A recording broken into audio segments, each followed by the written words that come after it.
সাবধান, বাংলাদেশের পথে এমপক্স। সর্বশেষ পাকিস্তানেও এমপক্সের আঘাত, বাংলাদেশেও ভয়াবহ আকারে ছড়িয়ে পড়ার আশঙ্কা বিশেষজ্ঞদের। কারণ বাংলাদেশে অবৈধ শারীরিক সম্পর্ক ছড়িয়ে পড়েছে, আর এই অবৈধ সম্পর্কের কারণেই দ্রুত বাড়ছে mpox.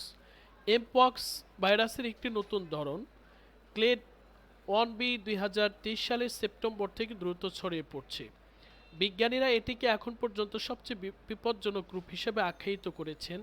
Africa centres for disease control and prevention CDC সম্প্রতি রোগটি নিয়ে জনস্বাস্থ্য জরুরি অবস্থা ঘোষণা করেছে।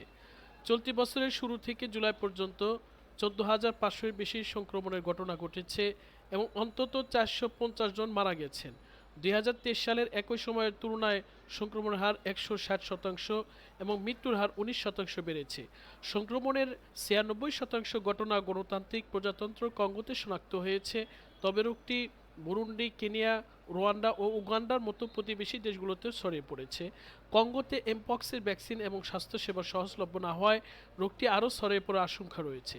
বিশেষজ্ঞদের মতে এমপক্সের নতুন ধরনটি আগের চেয়ে সহজে ছড়াচ্ছে এবং শিশু ও প্রাপ্তবয়স্কের মধ্যেও জটিলতা সৃষ্টি করেছে, যা প্রাণঘাতী হতে পারে। এমপক্সের প্রাথমিক উপসর্গের মধ্যে রয়েছে জ্বর, মাথা ব্যথা, গর্মক্ত হওয়া, পিঠে এবং পেশিতে ব্যথা। জ্বর সেরে যাওয়ার পরে ত্বকে ফুসকুড়ি দেখা যায়, যা মুখমণ্ডলের শুরু হয়ে শরীরের অন্যান্য অংশে ছড়িয়ে পড়ে। ফুসকুড়িতে চুলকানি বা ব্যথা হতে পারে, যা শেষ পর্যন্ত খোসপয়ের রূপ নেয়। সংক্রমণ সাধারণত 14 থেকে 21 দিন স্থায়ী হয়, তবে গুরুতর সংক্রমণে মুখমণ্ডল, চোখ এবং যৌনাঙ্গ স্থায়ী ক্ষতদাগ তৈরি হতে পারে। এমপক্স সংক্রমিত ব্যক্তির ঘনিষ্ঠ সম্পর্কে ছড়ায়। সংক্রমিত ব্যক্তির ত্বকের স্পর্শ, শারীরিক সম্পর্ক, শ্বাস প্রশ্বাসের মাধ্যমে ভাইরাসটি ছড়াতে পারে। এছাড়া সংক্রমিত পশু বা তাদের সাথে সংস্পর্শে আসা বস্তু, যেমন জামাকাপড় বা বিছানাপত্রের মাধ্যমে সংক্রমণ করতে পারে। 2022 সালে মাঙ্কিপক্স ছড়িয়ে পড়ার পেছনে অবৈধ শারীরিক সম্পর্কের ভূমিকা ছিল।